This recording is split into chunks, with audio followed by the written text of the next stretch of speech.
What is extremely necessary in this state is more processing places. Processing is a huge problem in Montana. I'd much rather pay 25 cents a pound more for local produce than to buy the produce in the grocery stores coming out of Mexico or Argentina. There's a lot of money in food, so keeping more of that in Montana is going to help Montanans. Montanans spend over $3 billion a year on food. Yet our agriculture-related businesses are capturing only a tiny fraction of that in our state's economy and communities. We raise a lot of beef in Montana. There should be no reason why Montana schools shouldn't be using 100% Montana beef.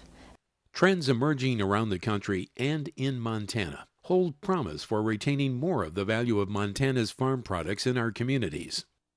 Once I found out that we can use locally grown products, the first product I wanted to see in the school was ground beef. I had to source that out myself. I had to find a provider, a producer.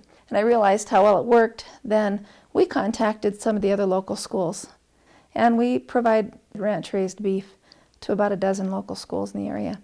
The economic pendulum is swinging back from the market volatility and vulnerability of a predominantly globalized economy toward more of a balance that includes localizing economies, which can bring with them market stability and security. The production of food and other agricultural products for local and regional markets is leading this economic shift in states and communities across the country. Many Montana food and agricultural producers and buyers are helping lead the way. There's a real groundswell among students in terms of sustainability and the whole local food movement. They come to us with greater knowledge about food and a high expectation that we're purchasing as much food as we can from local sources. The Farm to College program is a program where we very specifically purchase local foods. We started out our program with an emphasis on agricultural economic stimulus for Montana and the region. When we started, we focused on what we thought were kind of like the three legs of the stool, and that was oil, beef, and wheat. And so we do a considerable amount of business now with, say, vendors like Wheat Montana, but we also buy Montana wheat. We do a lot of business with Montola up from Culbertson, and we're always looking for beef sources. Right now we're buying from Imperial Meats here in town, Rocky Mountain Gourmet Steaks. Some of the benefits that I see using locally raised products has to be quality control. You know where it's coming from. You know how long it's sat on a shelf. My administration supports very much the Farm to School program, the Grow Montana program. Parents are delighted. They like the idea that there's locally grown, fresh products as much as we can in our schools. Today was one of our featured Montana Grown Days, and we do those a couple of times throughout the year just to remind people about what we have. Our hamburger patties were from Montana grown beef. Our potato chips were made at the Patty Creek Market. Our apple crisp today was done with apples that were grown in the Bitterroot Valley. We had our buns from Wheat Montana, and it was just a great Montana day. Montana is a state known for many things. Its vast scenic beauty, abundant natural resources, exceptional agricultural products, and hard-working people. From early on, our agriculture producers took pride in the quality of food they produced and in knowing they were feeding people. Obviously, food production in our state has changed dramatically over the past 60 years. Up until the early 1950s, Montana produced nearly 70% of the food Montanans ate. In fact, our state was a net exporter of processed fruits and vegetables, cheese, butter, and a variety of other manufactured foods. But following World War II, Montana began losing its capacity to produce these and other foods as we developed the production and transport infrastructure for exporting bulk, raw agricultural commodities around the world. Today, Montana agriculture provides only about 10% of the food Montanans eat. Currently, most of the abundance of agricultural commodities Montana farmers and ranchers produce is shipped out of the state for processing and then must be re-imported to feed our own citizens. Most of the value of our consumers' food dollar leaves the state. Our communities not only have lost their value added by food manufacturing, they've lost hundreds of small businesses and jobs and access to a secure supply of varied and nutritious foods. Today, consumer demand for locally produced food is on the rise across the country and in Montana. A recent national survey found that 77% of consumers are buying local products, and that this trend is not a fad, but a moderating shift away from globalization and industrial food toward localization and a closer connection to our food. On their own, some innovative Montanans are working to retain more of the $3 billion value of our consumers' food dollars in our local communities. They're working in modest ways to redevelop needed local food manufacturing and distribution infrastructure in order to serve the growing markets for Montana food. It's a relief to know that if someone brings you a sun-ripened tomato, that you can wash and slice that tomato and use it on your salad bar. The pendulum's swinging back, and it's great. You never have to wonder where it's been or how many miles it's traveled, where it really came from, whether it was even produced or made in America. If we could increase the amount of food Montanans produce for in-state markets from the current 10% to 20%, an additional $450 million would go directly to our food producers.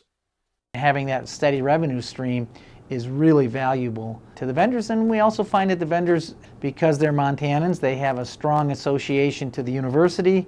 In our now full 6 years of the program, our food cost, if anything, has leveled or gone down from the prior, say, 6-year trend. By developing the capacity to serve in-state markets, Montana can use that new capacity to serve larger markets as well.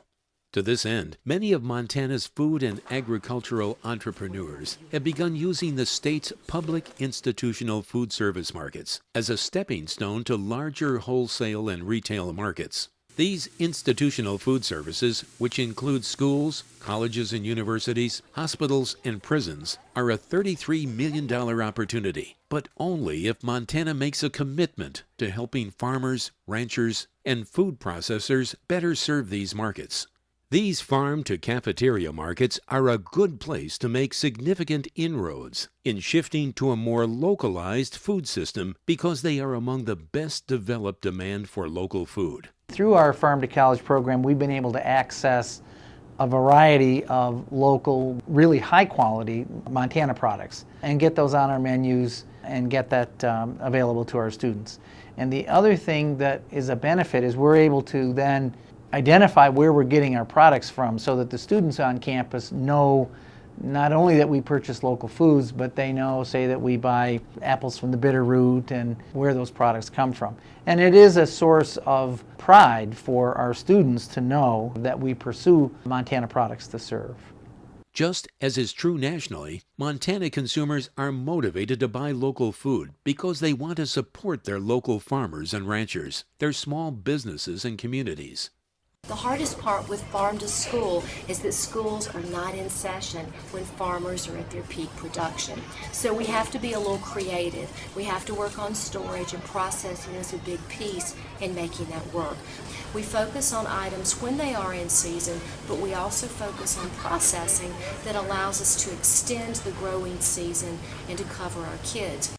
Montana needs to be able to provide food for Montanans and others in the variety and form they want, from their bulk raw form to their value-added shelf and kitchen-ready forms. To accomplish this, Montana should undertake a targeted economic development initiative that can help provide the technical assistance needed by food producers, food product developers, processors, and distributors. We're really proud of the fact that last fiscal year, we purchased over 20% of our purchases were local regional purchases, with about 83% of that amount being Montana producers. I would like to purchase 50% of our products from local producers. If Montanans are to take advantage of the tremendous interest in market trends in local food, we must have the tools to create the new food businesses, new crops, new markets, new distribution systems Montanans and others want and need. The biggest area of our food dollars is in value-added products and prepared products, especially in produce. So if we increase the production of prepared items and value-added products, we can significantly increase what we're purchasing from Montana producers. And I think that's the largest area of growth. Development of a stable, sustainable Montana food system can help make our agriculture an engine community-based economic development. It just makes sense for all Montanans. The system's out there, it's working. We just need to get it better, more of it.